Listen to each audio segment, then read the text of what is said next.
Jump, jump, the house is jumping. Come on, come on. Jump, jump, the house is jumping. Jump, jump, the house is jumping. Come on, come on. Jump, jump, the house is jumping. Hello there, I'm Scotty. You're not. Welcome back to Dis-Cember. Today we're looking at Smart House from 1999, starring, looking right at him, Ryan Merriman, Katie Volding, Katie Segal, and is directed by the one, the only, Mr. Reading Rainbow himself, LeVar Burton, and that is absolutely true. I know it's also Geordi from Star Trek The Next Generation, so I don't know that. That's what I do. Though I'm more a fan of the original series myself, I do know certain things about The Next Generation.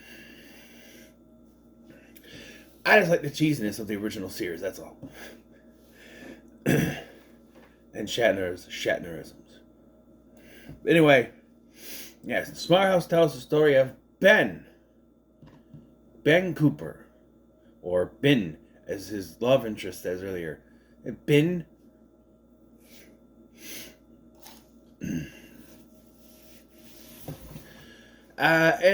So Ben the story is that he wants to win this smart house, the house of the future. And this was 1999, and in 2025, we still don't have houses like this. I wanted this house, man. Besides the problems with Pat, this would have been cool, right? So much, the technology, back then, technology, this doesn't even exist now. Floor absorbers,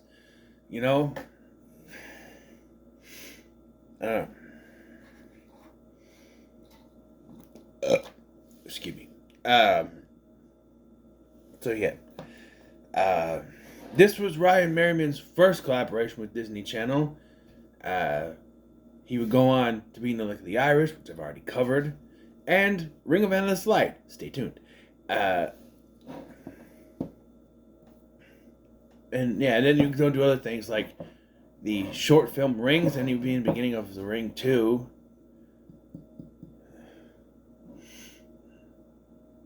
And Final Destination 3 as Gavin.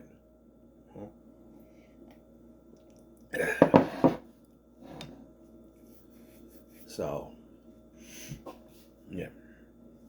Ben is of 13 years old, and he lives in a single-parent household, because lest we forget, this is Disney.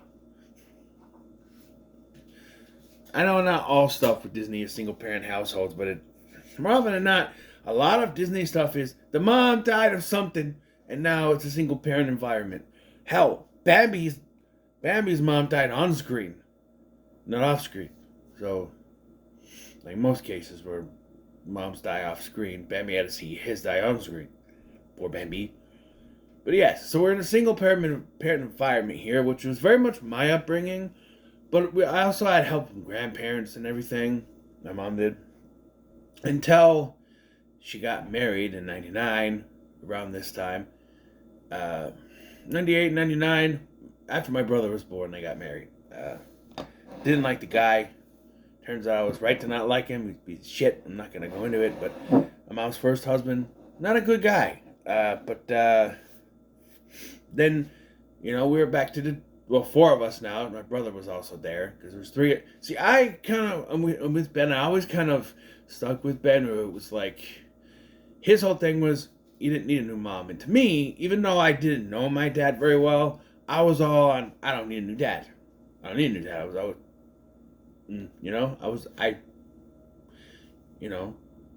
I saw what he saw, the whole situation. Well, by the end of this movie, Ben learned to accept that his dad's going to date. I was just like, no, I don't want change because I'm autistic. We didn't know it yet. Actually, I think it was around this time that we figured it out. So I did not like change. It wasn't that it was changed that every reason I didn't like him. There was something about him, and yeah. Anyway, going beyond that,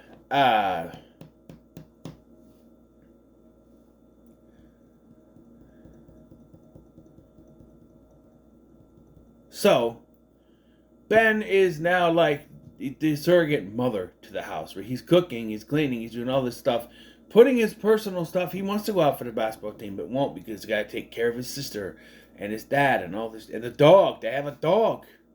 Like, you brought your dog. They have a dog, I guess. And yet, so he's trying to win this contest to win a smart house so he can kind of lay back a little bit. And even after that, he doesn't like, okay, I'm going to go out for the basketball team now that I can lay back. No, he's just more worried about other stuff.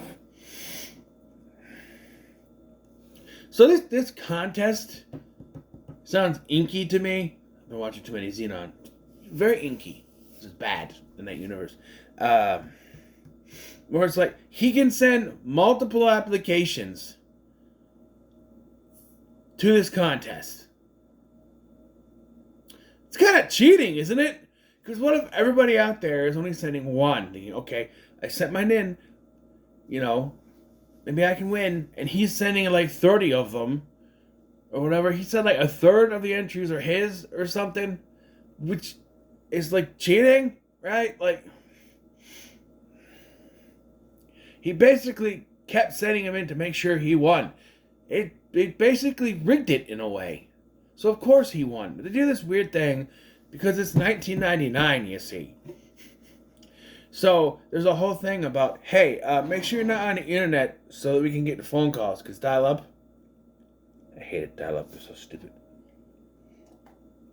Hey, I gotta make a phone call. Can you get off the computer for a minute? But I'm playing a Nickelodeon. Fine.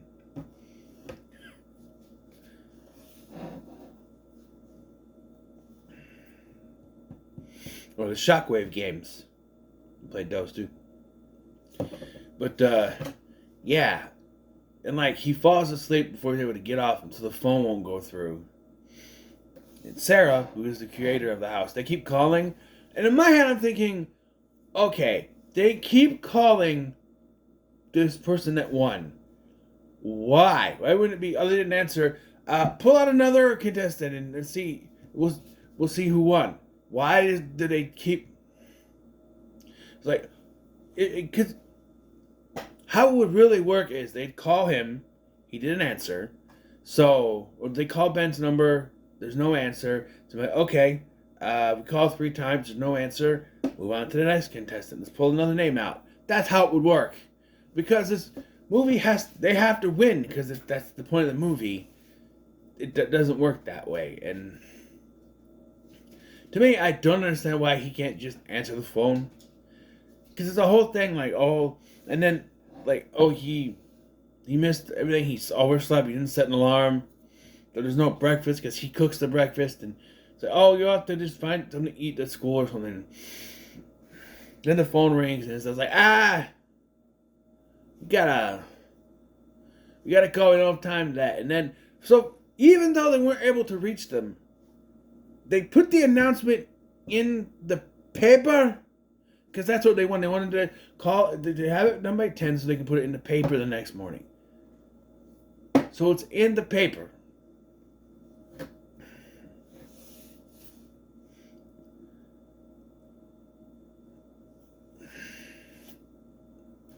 Okay.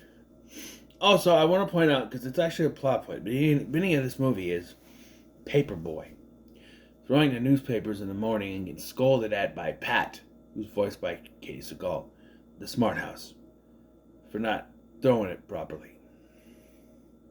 That's a plot point because the Paperboy comes back later. Anyway. So Ben tries to talk Dad into taking the house. Dad is immediately smitten by Sarah, because this is a movie and that's how love works.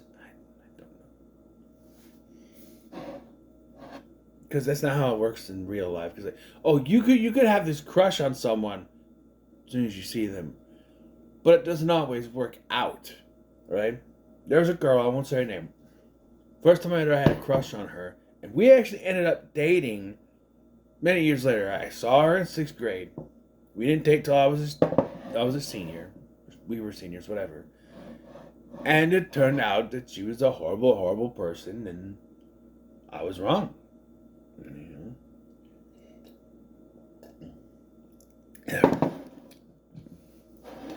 It's a different girl from when I told the story about. I was another review. I told a story that I had a crush on a girl, but she had a thing for another guy who was like my friend or whatever that I hung out with. I think I told that story. Different girl. It was after I let that one go. It's a different girl. But anyway.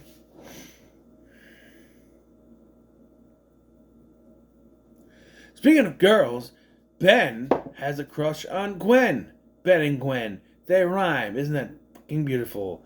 Yes. But also he is bullied by this dude named, I don't know, Chuck. What the hell's his name?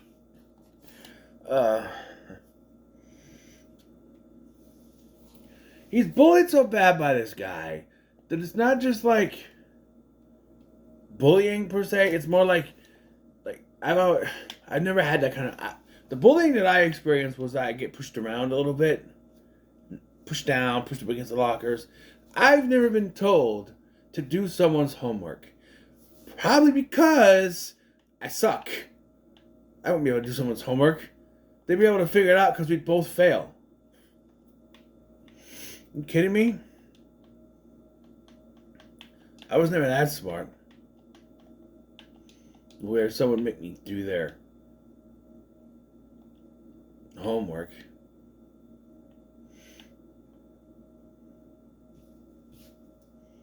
Nor my mom and grandma, they wouldn't have stood for that anyway. His name is... What the hell is Tuttle? Is it the...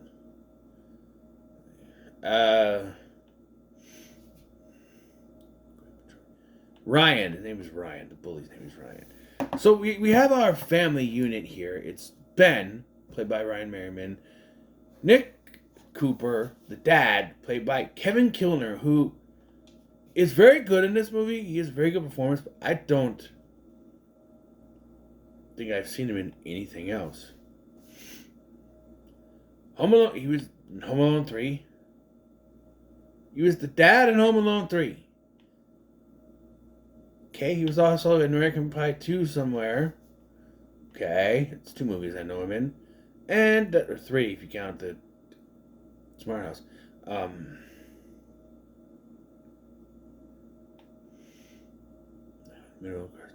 lot of TV shows.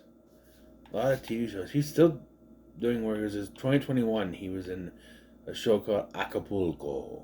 It's Barry Rosenthal. That means anything to anyone. I don't know. But I don't really remember him being in anything else. Maybe I mentioned him in my review of Home Alone 3. I almost said Smart House 3. Home Alone 3. But I don't know.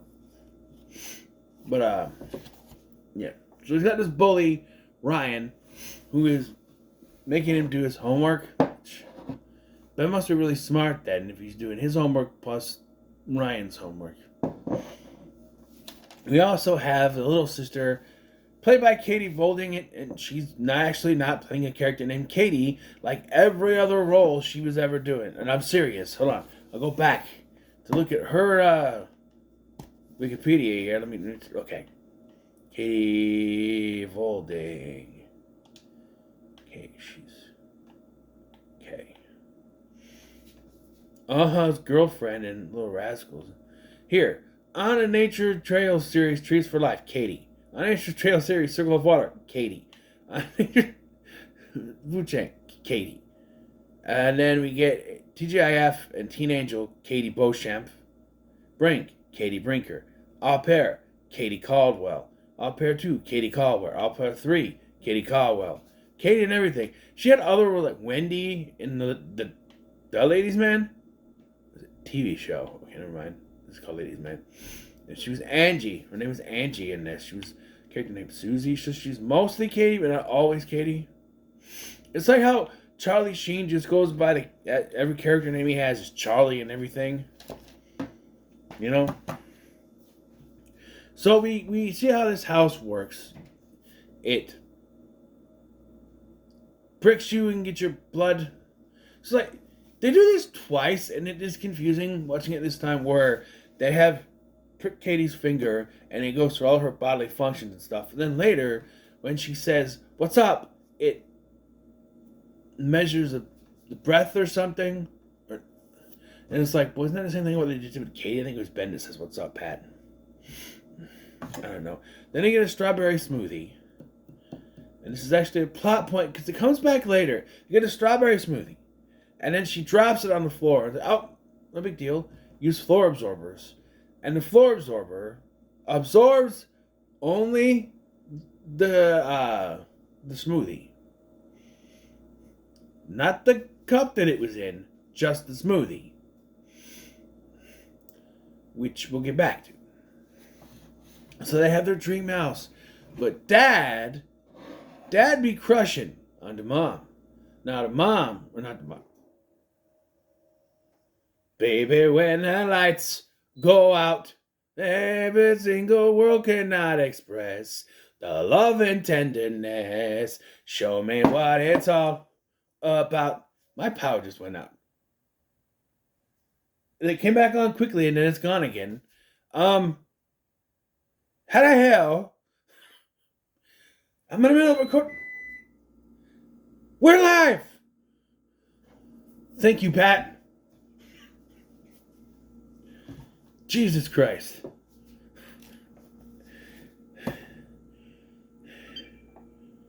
And my Xbox is turning back on.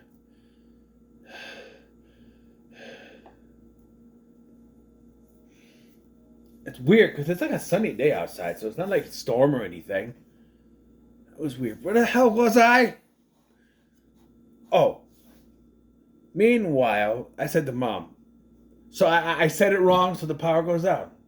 The dad is checking out Sarah. He's got a thing for Sarah. He tries to be smooth. He's like, hey, shouldn't I have your number in case there's an emergency?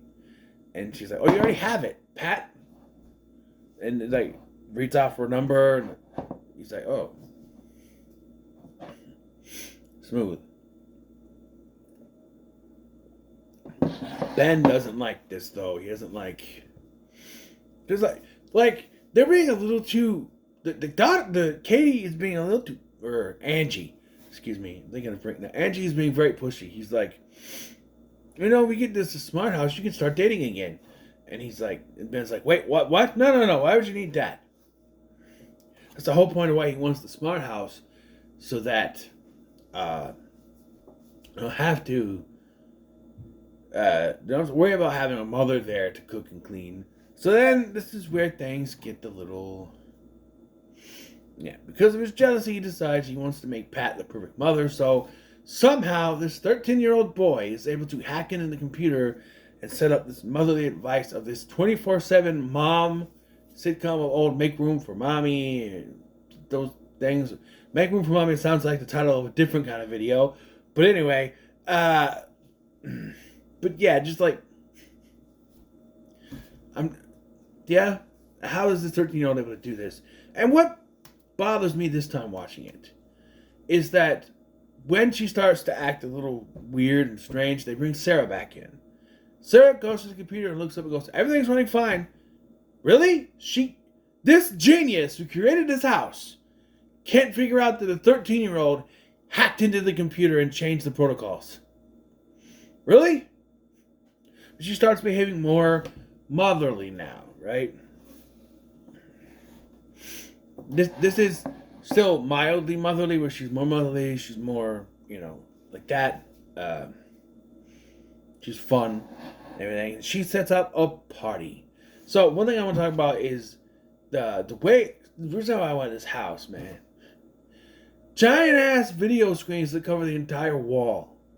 Are you kidding me? A movie connoisseur such as myself watching movies on a giant ass screen that fits the whole thing. Now you got IMAX theaters and shit like that you do that on. There are big screen TVs that are that big. Some people have home theaters that are like that. But like, yes, maybe imagine me watching Star Wars on something like that, man. It'd be awesome.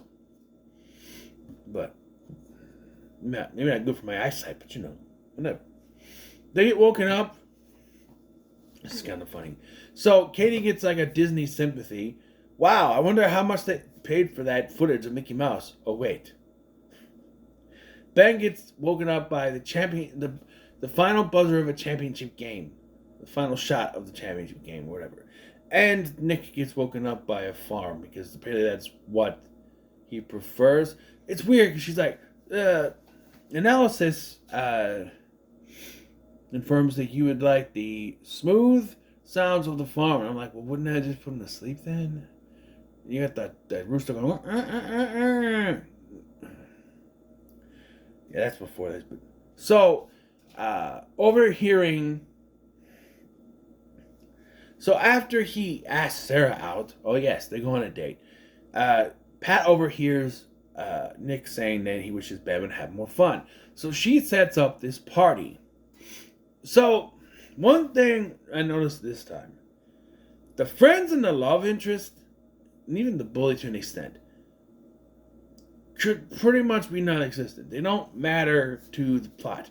You see him with his friends at the beginning of the movie, and then you meet Gwen at the beginning of the movie, and you have the bully a couple times throughout. And then here, you got his friends showing up, and they do the dance to the song by Five, Slam Dunk the Funk, put it up. If you got that feeling, it's always bugged me that they stop dancing before the end of the freaking chorus, because they're like, they start to, do you want to get down? Do you want to get funky? First of all, it starts in the middle of the, I got the fever in my soul, and I really need to know. Do you want to get down? Yeah. And then, before the course is even done, they stop, like, yeah, did good. I'm like, but it's not over yet. It's weird. I know what probably happened was they said, we're going to play the song, you dance to it, and then we'll put it in the movie. And when they put it in the movie, it didn't really match up with that. I don't know. But yeah. And this was actually, like, eventually, Disney Channel would have the Disney Channel in concert thing. They do Five and Bewitched. And Bewitched earlier with Angie jumping on the bed.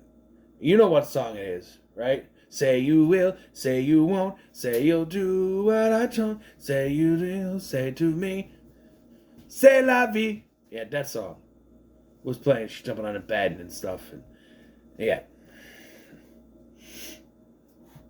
Because they were connected to Disney. I love Five, by the way. Five is awesome. I listen to a lot of music I grew up with. Five is what I listen to a lot. I have a whole playlist. It's private. Don't listen to it. But I like listening to that once in a while. I like music. But anyway. So, I'm bubbling my nose quick. Hold on. It bothered me. So Nick and Sarah go out on their date. So, I have a question. What the hell is this dad's job? Like, is he paying for it or is Sarah paying for it? Because it's like, she was earlier made a joke about trying to balance her checkbook. And as someone who has a checkbook, my mom is the one who usually balances it for me because I have no idea anything about that. So, anyway, she makes a comment. She's like, 2 restaurants. And it's like, one for drinks, one for dinner. And now we're going to go to the third one for dessert. And my man has, as the kids say nowadays, he got the Riz. And she's like, pick anywhere you want as long as I get some chocolate. And he's like, oh, well, you know, if that's what you want. Pulls out a Hershey's Kiss. And then, yeah, and then they start talking about stuff. And he's like, what are we talking about? Oh, yeah, chocolate and kisses. And like, this dude's got it.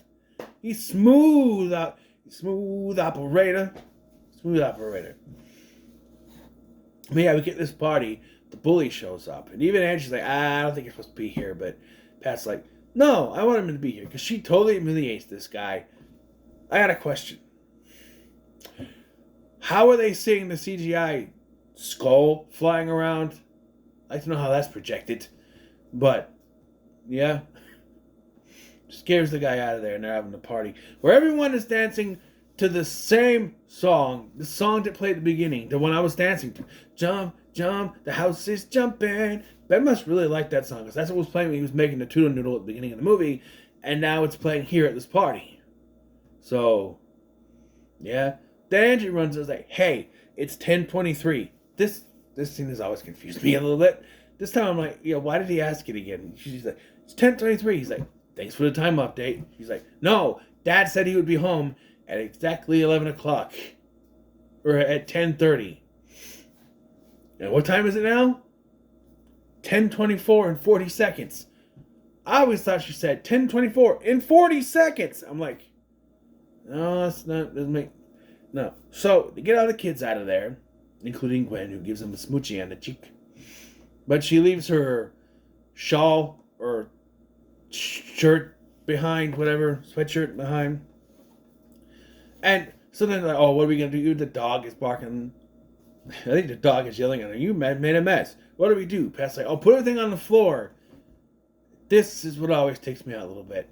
The floor absorbers absorb everything. What's the extent do the floor absorbers work, though? Because Ben, Angie, and the dog are all standing on the floor, too, and they don't get sucked. And the dog starts freaking out, like, hey. Like, what's going on here? And in all of their throwing everything on the floor to make sure everything is absorbed, Ben didn't see the sweatshirt. No, the dad comes in, and he's like, oh, hey, everything goes. They're like, oh, I'm supposed to sleep watching a nature documentary or something. Which, by the way, if I came home and my kids say that, I'm like, okay, what'd you do? Nature documentary my ass. Come on.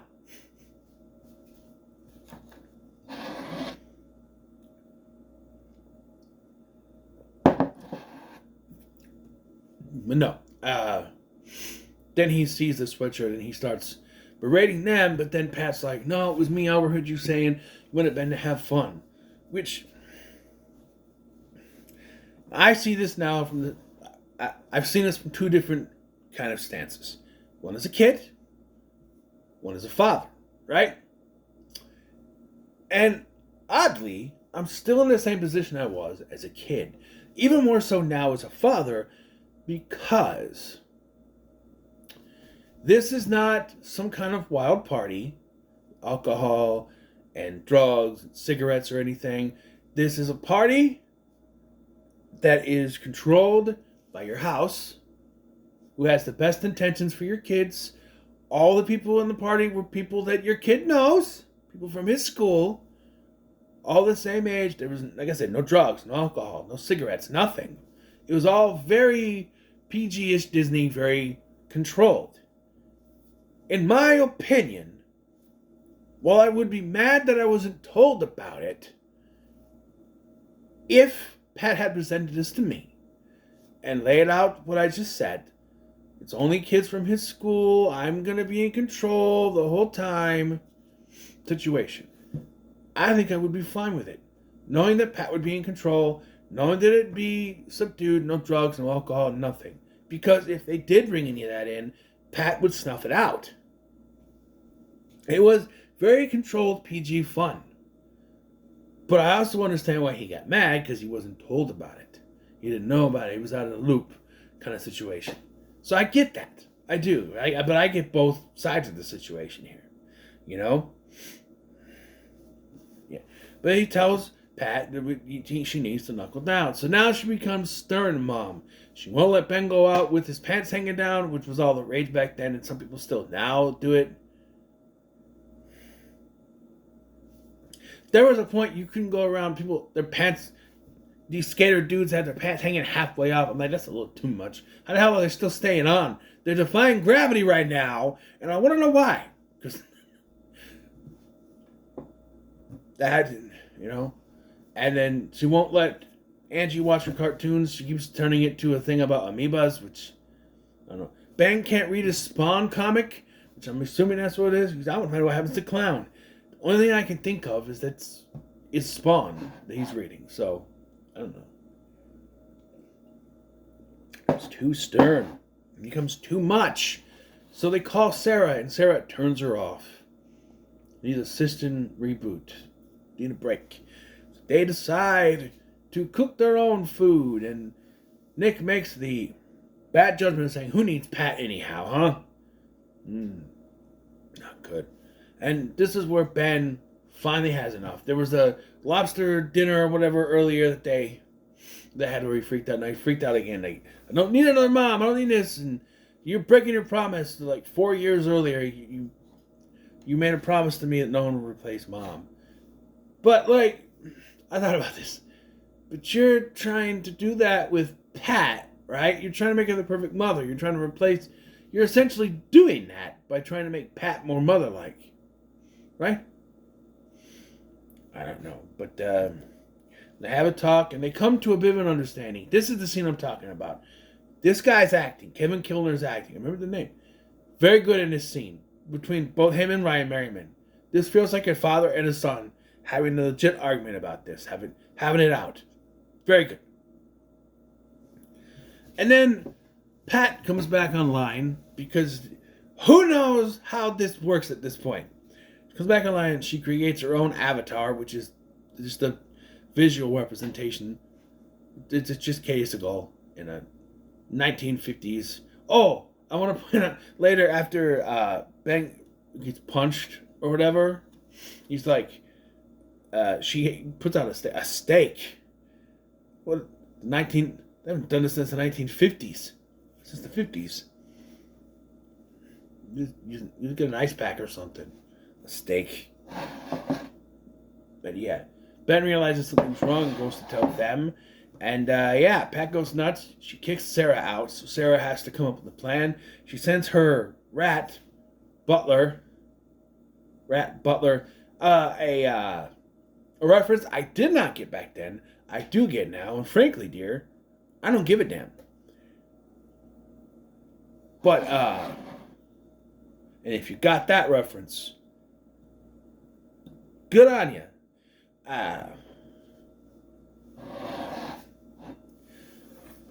Still haven't watched that whole movie, by the way. It's too goddamn long. But I know references. Anyway, no, I'm not going to say what it is. You have to figure it out yourself. You don't know.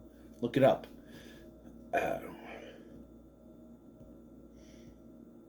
So, she uses Rat Butler to communicate with Ben.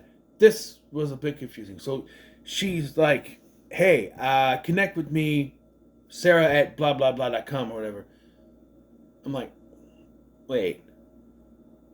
He's able to email her or instant message, whatever, I am, whatever, without Pat knowing it? Because they set up a plan, and so he pretends to be hurt, so Pat's distracted. She sneaks in when the paper boy comes by and it opens up the thing to grab the paper. She jumps in there and sneaks in. And really, there's nothing. Afterwards, she shows up and it's just like, cowers with them as Pat gets really big. Her voice is distorted. She feels like a hurricane thing. And they talk her down saying she's never going to be a real mother. She's not real. She can't nurture them because she's not real. She doesn't have a physical... She's just a hologram, you know? And they eventually come to terms with each other and have an understanding.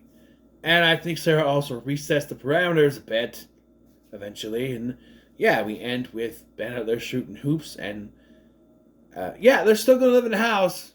By the way, it's presented as if everything's going to be happy now. We have an understanding. What happens the next time she goes nuts? Although, like I said, I'm assuming Sarah reset the parameters so she's back to the way she was before. But she's still motherly because she helps Ben with his jump shot. Maybe she should call Patrick Ewing. He's able to get it. Sarah shows up for breakfast, and they're making waffles. And Angie, I'm going to call her Katie so bad. Angie's like, oh, hey, chocolate chip waffles, my favorite. He's like, hey, wait a minute. Chocolate chips in here. She's like, I didn't do anything. Well, Ben was outside. Who else could it have been? And Ben's like, I have an idea. And he looks at the screen and you just see Pat go. Which is like a shot from earlier. It's not even... It's obviously been key-coded in there, but yeah. And this is very good. I'll give it... You know what? Smart House goes to the moon. Yeah, that's how good it is. I love this movie, you know. It has a few issues, but overall, this is one of the ones I had it. This is around the time, the late 90s, but 97 is, like I said, where I became self-aware, sort of. I started recording everything on VHS tape. I was going, not every Disney Channel original movie caught my eye, but there was quite a few. This was one of them. Like, I had Brink, Jumping Ship. Even had Horse Sense, I think, maybe. I don't know. But I think I did because sometimes I like to watch Horse Sense before Jumping Ship. You know, I never really liked Horse Sense, but yeah, I had them.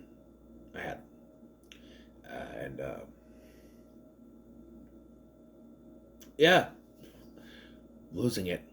I'm losing it. I know I am. I'm sorry, I was thrown off by the power going out. I'm still thrown off by that. Anyway, uh, yeah, this is still one of my favorites to go back and watch. Actually, I was going to do this a few years ago. I was going to buy the DVD off eBay. And then I took too long, and they didn't have it on there for a decent price anymore. So I'll probably never own the movie, but glad I was able to watch it on here. So, and it's weird. This came out in '99. It fit the full screen. I think all of them were doing that so far. I think all the like the Xenon ones. All of them were complete the entire screen. They fit the entire screen. So unless they messed with the aspect ratio so that it fits in, usually you think it'd be like the square, the 4.3, but no, it fit the entire screen. So yeah, what are your thoughts on Smart House? Comment so much, like, share, and subscribe. Thanks for watching. I'm Scott, and I'll see you in the next one.